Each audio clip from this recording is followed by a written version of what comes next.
আজ আমরা তৈরি করব চিংড়ি কচুল্লতি। খুব একটি জনপ্রিয় খাবার চিংড়ি কচুল্লতি।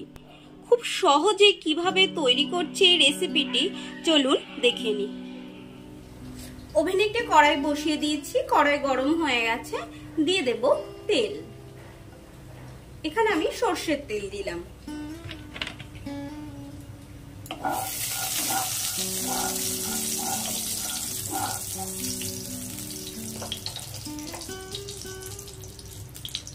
তেল গরম হয়ে গেছে, দিয়ে দেব চিংড়ি।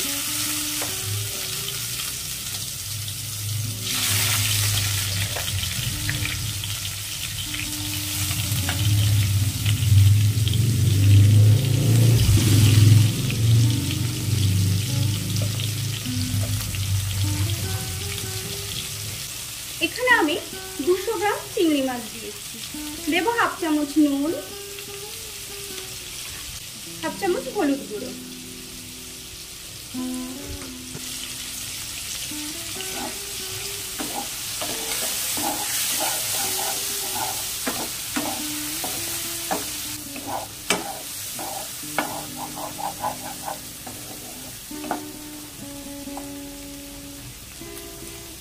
ভেজে নেব যতক্ষণ না পর্যন্ত চিংড়ি ভাজা সুন্দর গন্ধ হয়। চিংড়িগুলো খুব ভালোভাবে ভেজে নিয়েছি। এবার এগুলোকে একটি পাত্রে তুলে নেব।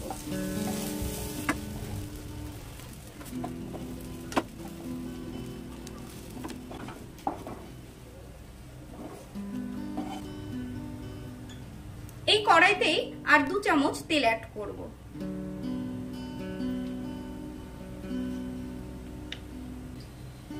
দিয়ে দেব হাফ চামচ রাঁধুনি। রাঁধুনি থেকে সুন্দর গন্ধ বের হচ্ছে। এখন দিয়ে দেব রসুন। এখানে আমি একটি বড় সাইজের রসুন নিয়েছি। ওই ধরুন 20-25 কোয়া মতো রসুন হয়েছে।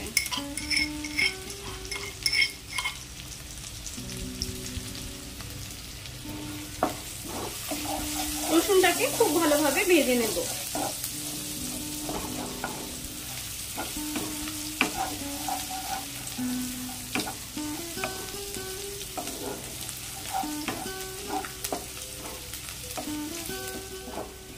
রসুনগুলোকে লাল লাল করে ভেজে নিয়েছি।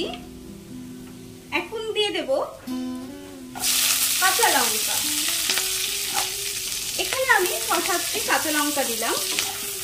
এই রান্নাটিতে ঝালের পরিমাণ একটু বেশিই লাগে। যে কোনো কচু জাতীয় খাবারে লঙ্কাটা একটু বেশিই লাগে।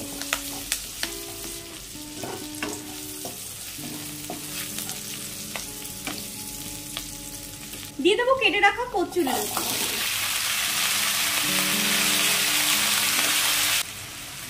এখানে আমি কচুরলতি দিয়েছি 500 গ্রাম।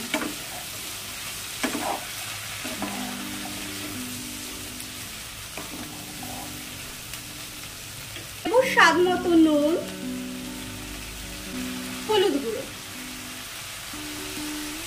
কালারের জন্য সামান্য কাশ্মীরি লঙ্কা গুঁড়ো।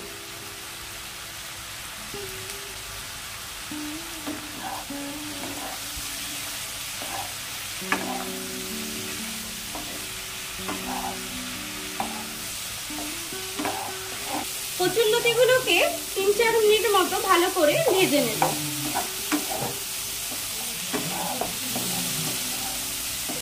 কচুরলতিগুলো ভাজা হয়ে গেছে। এখন দিয়ে দেব পরিমাণ মতো জল। জল খুব বেশি দিতে হবে না, সেদ্ধ হওয়ার জন্য যেটুকু জলের প্রয়োজন। রান্নাটিতে কোনো ঝোল হবে না।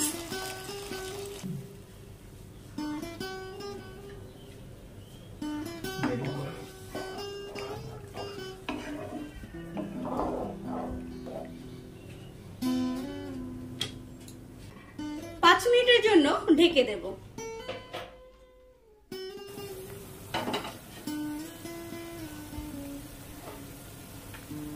ঢাকনা খুলে ভেজে রাখা চিংড়িগুলো দিয়ে দেব।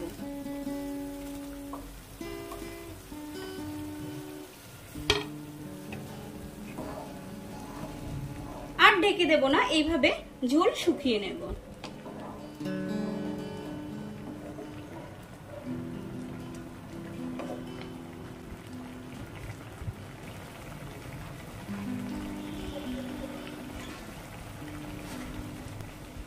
হালকা হাতে মাঝে মধ্যে নাড়িয়ে দেব।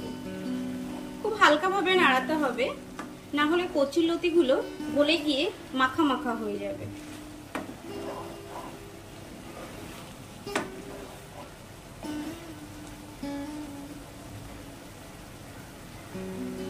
আমাদের রান্না একদম কমপ্লিট। যখন দেখতে হবে কড়াইটা হালকা ভেজা ভেজা আছে কিন্তু ঝোল শুকিয়ে গেছে, তখন এটিকে নামিয়ে নিতে হবে। এবার এটিকে আমরা একটি পাত্রে নামিয়ে নেব। আমাদের চিংড়ি কচুরলতি একদম রেডি খাওয়ার জন্য। আপনারাও বাড়িতে তৈরি করুন, খান। আর আমার রেসিপিটি কেমন লাগলো কমেন্টস করে জানাতে ভুলবেন না। ভালো লাগলে লাইক করবেন। এরকম রেসিপি দেখতে হলে চ্যানেলটিকে অবশ্যই সাবস্ক্রাইব করবেন। Thank you.